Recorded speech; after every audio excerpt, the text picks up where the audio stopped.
Thank you. Andrew Smith. My first solution to schools would be to find a way to open up the private institutions to the general population through either a tax credit or a voucher system. Right now, most people are trapped, well, I don't know about most, but several people are trapped in the private schools because they can't afford to pay to send their kids to both, and they do pay to send their kids to the public schools. The numbers I've always heard on this are less than what we're spending on local or on our public schools. So that would actually solve budget issues because we could decrease our spending requirements and find savings in that. That would also, I think, find a solution to bullying, because if your kid's being bullied in one school, it would give you an opportunity to move them to another school. The numbers I've seen on our, especially or St. Paul specifically, the St. Paul public schools are failing. They're graduating about 50% of their people, and that came from a presentation last year to the Highland District Council from somebody involved with the selection process for the new superintendent. Thank you. Michael Paymore. Well, the fact of the matter is that we do have a tax credit for private schools, so let's be clear about that. I am a co-author of the New Minnesota Miracle, and this is a bill that Representative Mariani was sort of referring to, that when the state of Minnesota used to be the envy of all the states, when Governor Anderson was on the cover of Time magazine, it was because we recognized that education was a huge priority for our state. And what did we do? We raised the income tax to provide adequate funding for our schools, so we had lower class sizes, so we had the best possible teachers. And what did that result in? It resulted in lower property taxes. We're going in the absolute wrong direction now. I think that we should repeal the majority of the 99-2000 income tax cuts that benefited the wealthiest people in the state of Minnesota and provide adequate funding for our educational system. That's the only way that we're going to resolve this. Thank you. Paul Holmgren.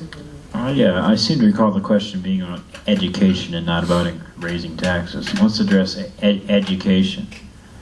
Actually, what was called the Minnesota Miracle was a miracle that they got all the legislators to turn a blind eye to what would happen with the Minnesota Miracle. What happened with the Minnesota Miracle was property taxes were cut and the burden shifted to the state. And then what happened was the counties and the cities said, oh, the taxes went down. Now we have more room to tax at the local level. And so rather than it fixed the education patch for, I don't know, 10, 20, maybe even 30 years. And then Jesse comes along and, well, let's finish what the Minnesota Miracle didn't do. Well, maybe we should go back to before the Minnesota Miracle and have truly independent schools again, so the state is not burdened with the cost of the students. Thank you. Rena Moran. I believe that education is critical. What we do know is that by the age of 5, 90% of our children's brain has developed. We know this. We know that if a child is able and capable of reading by 3rd grade, they are more apt to be successful in school throughout their school years and throughout life. So it is really crucial that we invest in education in early childhood through 12th grade. And for me, it's really about the stability of our state and where we go forward and how we grow and prosper. When we talk about safety and we talk about how can we create safe environment, it all begins early with educating our young people. Thank you. Chance for follow-up, Carlos Mariani. Well, I would make 2 points. One is that, and there's so much to talk about in education, but one is that we clearly should not be investing in any system that we're also not pushing to reform and be better. And we know that our schools can be better and our public education system can be better, and we should expect that, absolutely. But we should also not divest in the school. It's really a 2-pronged approach that we need to do. And then the other point is just sort of my original point, which is I can't think of a more important thing to do as a human being than to sacrifice for our young people. I'm at that point in my life. I got grandkids, I got young adult kids, one who can't find a job in this economy, and I have an elderly mom. I get it. I'm the generation right now that's making the sacrifice that other generations made for me when I was younger. This is how it works. This is how a civilized nation and community and state works. And I can't think of a better thing to do than to continue to make strong investments in the education of our young people. Thank you. Jamie Delton. I have no rebuttal, Linda. Andrew Smith. I'm going to make a quick amendment to Rena's statement. We need a successful education system in this state. As I said, our numbers aren't proving that, and the solution year in, year out is more money, more money, more money. If consistently doing the same thing, expecting a different result, I've heard is the definition of insanity. We need to find a new way to fix the education in this state, and I'm willing to sit down. I'm willing to listen to just about anything. Thank you. Follow-up, Michael Pamar.